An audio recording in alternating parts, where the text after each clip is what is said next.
Hi నమస్తే.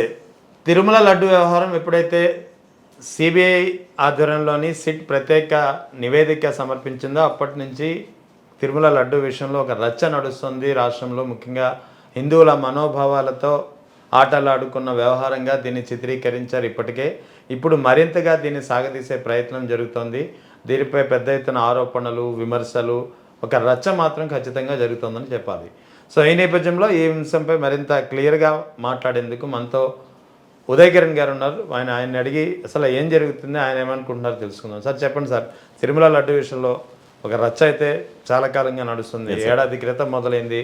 ఇప్పుడు chargesheet వచ్చిన తర్వాత దీనిపై మరింత రాజకీయాలు ఎక్కువైపోయాయి. ఇది ఒక పెద్ద బ్యాటిల్ ఫీల్డ్లో టీటీడీని, తిరుపతి దేవస్థానాన్ని వాడుతున్నట్టుగా ఒక కామన్గా చూస్తే అనిపిస్తుంది సార్ నాకు.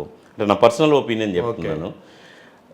రాజకీయాలకి వేదికగా తిరుపతిని తీసుకొచ్చి విపరీతమైన డిస్కషన్లు, దానిలో ఉన్నవో లేవో, అసలు ఎవరు విచారణ చేశారు, అసలు ఆర్డర్ వచ్చిందా లేకపోతే హైకోర్టులో ఉందా, విచారణ స్థాయిలో ఉన్నదాన్ని ఇప్పుడు కొన్నిసార్లు మనం కానీ ఎప్పుడన్నా నార్మల్ న్యూస్ చూస్తుంటే ఏదైనా కేసు కోర్టులో ఉందంటే మనం మాట్లాడకూడదని అంటారు ఏదన్నా అడుగుతుండే. అసలు దీని మీద డిబేట్లు, పంది కొవ్వు కలిపారు అని ఫస్ట్ నుంచి అంటే ఒక సగటు భక్తుడికి ఎంత బాధపడి ఉంటాడండి.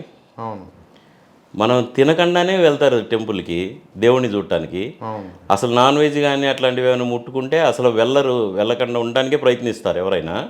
అట్లాంటిది అసలు పంది కొవ్వు అని ఏందేందో కలిపారని అంత దారుణంగా చెప్పి ఇప్పుడు నివేదికలో పంది కొవ్వు లేదు, అడల్ట్రేషన్ జరిగింది కానీ పంది కొవ్వు లేదని అంత క్లియర్గా ఉన్న దానిలో కూడా ఇంకా 10% ఉందని వీళ్ళు ఎవరు మనోభావాలు దెబ్బతీయడానికి ఈ డిబేట్లు జరుగుతున్నాయి నాకైతే అర్థం కావట్లేదు. చాలా బాధగా ఉంది.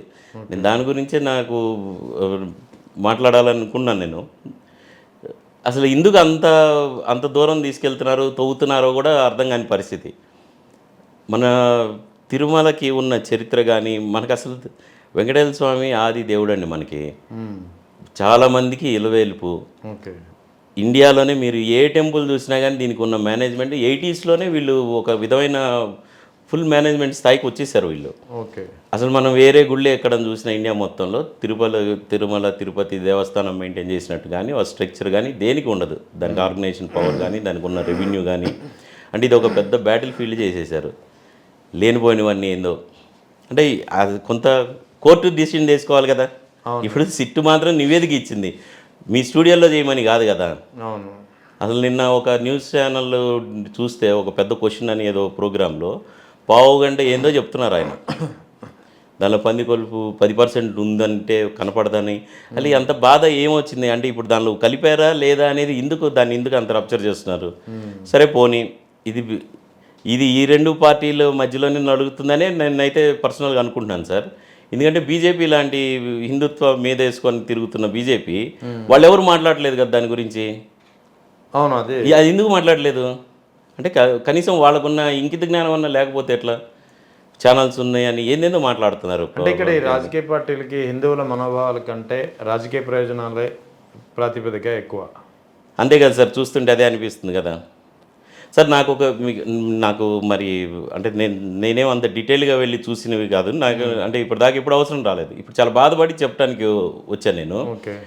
తిరుమల పైన నాకు తెలిసి రాజకీయాలు మాట్లాడటం కానీ, సినిమా పోస్టర్లు అట్లాంటివి ప్రదర్శించడం కానీ, వివాదాస్పదం మాట్లాడటం కానీ, వేరే మతం గురించి మాట్లాడటం కానీ ఇలాంటివి చేయకూడదని పర్టికులర్గా రూల్స్ ఉన్నాయి అని నేను తెలుసుకుంది. నువ్వు చైర్మన్ సీట్లో కూర్చొని మీరు రాజకీయాలు ఓపెన్ చేసినట్టు మాట్లాడుతుంటే ఎంత బాధగా ఉంటుంది. దర్శనానికి వెళ్ళి వస్తుంటారు సార్ అని అడుగుతుంటారు విలేకరులు, ఇక్కడ మాట్లాడకూడదమ్మా అని మనం చాలాసార్లు చూసాం. నేను అది ఏంటంటే అప్పుడు మనకు తెలిసింది ఏంటంటే అక్కడ మాట్లాడకూడదు పైన రాజకీయాలకు సంబంధించిన ఇవి. టీటీడీ చైర్మన్ అంటే ఆయన ఎక్కడుంటే అది ఆఫీసే కదా సార్. అవును, మరి ఆయనే మాట్లాడుతుంటే. ఇక్కడ టీవీ5 అధినేత అంటే గుర్తొచ్చింది. టీవీ5 అధినేత బిఆర్ నాయుడు కూడా ఇవాళ ఒక ప్రకటన మీడియాతో మాట్లాడుతూ ఈ సిట్ నివేదిక సరిగ్గా ఇన్వెస్టిగేషన్ సరిగ్గా జరగలేదు అని చెప్పి ఆయన అంటున్నారు. అంటే మనం అనుకున్నదే జరగాలంటే ఇది ఇంతకన్నా దౌర్భాగ్యం అంటే దారుణం ఇంకోటి ఏం లేదు సార్. అంటే మనం అనుకున్నదే రిపోర్ట్లో రావాలి అంటే ఎట్లా అది అంటే వీళ్ళకి చెప్పింది దేని మీద చేయాలి. మరి కింద తొక్కిస్లాట ప్రాణాలు పోయినారు, మరి దాని గురించి కూడా మాట్లాడాలి కదా. అవును, అది కూడా కలిసివేస్తుంది కదండి మనకి. వీళ్ళు చేసిన ఆరోపణలకు తగ్గట్టు ఆధారాలు అందులో లేవు కాబట్టి, అనువుగా లేదు కాబట్టి ఇలాంటి ఆరోపణలు చేస్తున్నారు. అంటే దానిలో ఇప్పుడు దానిలో ఉన్నాయి లేని దాన్ని ఉంది అని చెప్పి మీరందరూ హిందువులందరూ తినేశారు, మీరు దేనికి పనికిరారని చెప్పాలని ఉద్దేశమా, లేకపోతే ఏంటిది అనుకో నాకు అర్థం కాలేదు. అదే అంటే దీనివల్ల ఎవరు నష్టపోతున్నారు? దేవుడి మీద ఉన్న ఇమేజ్ని నాశనం చేయటమే సింపుల్గా నాకు నాకు నాకు అర్థమైంది. మరి లేకపోతే దీన్ని ఎంత దూరం వాడుకుందాం అనుకుంటున్నారో నాకు అర్థం కావట్లేదు. సో మరి ఇంత జరుగుతుంటే ఈ హైందవ సంఘాలు అంటే ఇప్పుడు ఆర్ఎస్ఎస్ అవి పక్కన పెట్టండి, హైందవ సంఘాలు కూడా ఎందుకు కామ్గా ఉంటున్నాయి? ముఖ్యంగా హైందవ సంఘాలు కావచ్చు, లేకపోతే స్వామీజీలు చాలామంది ఉన్నారు మా ఏపీలో తీసుకుంటేనే, వీళ్ళందరూ ఎందుకు? నాకు అదే అర్థం కావట్లేదండి. అంటే సార్ నాకు ఏదో ఒకటి ఎస్ఆర్నో ఏదో ఒకటి మాట్లాడాలి కదా. అంటే నాకు అనిపించింది ఏంటంటే సార్, ఒక తప్పు జరిగింది అనుకోండి, జరిగింది ఏదో కేసు ఎప్పుడైనా కానీ ఇక అక్రాస్ ద టేబుల్ జస్టిఫై చేసేది కాదు కదా, ఇది పంచాయతీ కాదు కదా. తప్పు జరిగిందని వాళ్ళు కేసు పెట్టారు, ఒక ప్రొసీడింగ్ జరుగుతుంది, దాని మీద ఎందుకు అందరూ మాట్లాడాలంటున్నా నేను. అవును, రేపు కోర్టుకి సబ్మిట్ చేస్తారు కదా, సుప్రీంకోర్టుకి సబ్మిట్ చేస్తారు కదా, ఉన్నవాళ్ళు 36 మందో 40 మందో ఏదో చెప్తున్నారు కదా, వాళ్ళకి వచ్చిన శిక్ష కోర్టు కదా వేసేది, మన స్టూడియోలో మనం ఏం కాదు కదండి వేసేది. అవును. దీనిలో మరి కనీసం స్వాములకో లేకపోతే అదే నాకు అర్థం కాదు, బీజేపీ వాళ్ళు మాట్లాడలేదు దాని మీద ఎవరు. పోయినసారి నాకు గుర్తుండి మాధవి లత గారు ఎవరో ఇక్కడ నుంచి హైదరాబాద్ నుంచి ఒక రేంజ్లో వెళ్ళారామా, ఒక ఫైర్ బ్రాండ్ అసలు ఇంకేంది దద్దర్లాడుస్తున్నంత స్థాయిలో వెళ్ళి మళ్ళీ సడన్గా తిరుగుటపాలాగా వెంటనే వచ్చేసారు. అంటే మరి ఇంకా నాకు అర్థం కాలేదు, అంటే మనం మాట్లాడకూడదనో లేకపోతే మనం మాట్లాడటం వల్ల హిందూ మతానికే డ్యామేజ్ అవుతుందనో ఏదో అనుకొని ఉంటుంటారు, వాళ్ళు ఒక స్టాండ్ తీసుకున్నారు. మరి వీళ్ళిద్దరికి అసలు అంటే ఒక పార్టీ మాట్లాడితే ఇంకో పార్టీ మాట్లాడాలండి, డిఫెండ్ చేసుకోవాల్సింది. పార్టీలు మాట్లాడుకుంటూ ఇప్పుడు అసలు ఈ డిబేట్లు స్టూడియోలో కూర్చొని అరగంటలు గంటలు దాన్ని అది చెప్తే వాళ్ళు డెఫినెట్గా వాళ్ళు కూడా డిఫెండ్ చేసుకుంటారు. నిన్న ఒక దీని గురించి చూస్తూ చాలా బాధగా ఉంది. ఒక లేడీ యాంకర్ ఎవరు ఒక తమ్మునేల్ ఇంటర్నెట్లో చూశానండి. ఇక్కడ ఉన్న 36 మందిలో మొన్న మా ఫ్రెండ్తో మాట్లాడుతుంటే అసలు వీళ్ళు ఎవరైతే ఎలిగేషన్ చేశారో అప్పటి చైర్మన్ గారి పేరు లేదు అని పాత చైర్మన్ గారి పేరు లేవు. అంటే పాలక బోర్డులో ఉన్న వాళ్ళ పేర్లే లేనప్పుడు ఈ యాంకర్ గారు వైఎస్ జగన్ అండ్ బ్యాచ్ అని చెప్తున్నామా? అంటే సగటు నా లాంటివాడు, నేను ఇప్పటిదాకా ఫుల్ రిపోర్ట్ కూడా చూడలేదండి, ఏదో గూగుల్లోనే ఎక్కడ కొట్టి చూసి మాట్లాడుతున్నాను. అట్లాంటిది మన న్యూస్ అనగానే న్యూస్ ఛానల్లే కదా చూసేది, అలా చెప్తే నేనేమనుకుంటాను అనుకుంటారు. ఇప్పుడు 4 ఛానల్లో 3 ఛానళ్ళు చెప్తుంటే ఏమనుకోవాలి? ఇప్పుడు నేను ఎప్పుడు నాన్ వెజ్ తిన్నాండి, ఇప్పుడు నా మనసుని ఎందుకు అంత బాధ పెడుతున్నారు నాకు అర్థం కావట్లేదు. సిట్లో డైరెక్ట్గా చెప్పింది యానిమల్ ఫ్యాట్ లేదు, ఇంకా మీ తపన ఏందో నాకు అర్థం కాలేదు. దీన్ని ఎవరు ఆపుతారు? ఎవరు ఆపాలి? శ్రీవారే ఆపాలి. శ్రీవారి ఆపాలంటే రాజకీయానికి సంబంధం లేని వాళ్ళని తీసుకొచ్చి బోర్డు మెంబర్స్ని చేస్తే అవుతుంది, అంతే కదండి.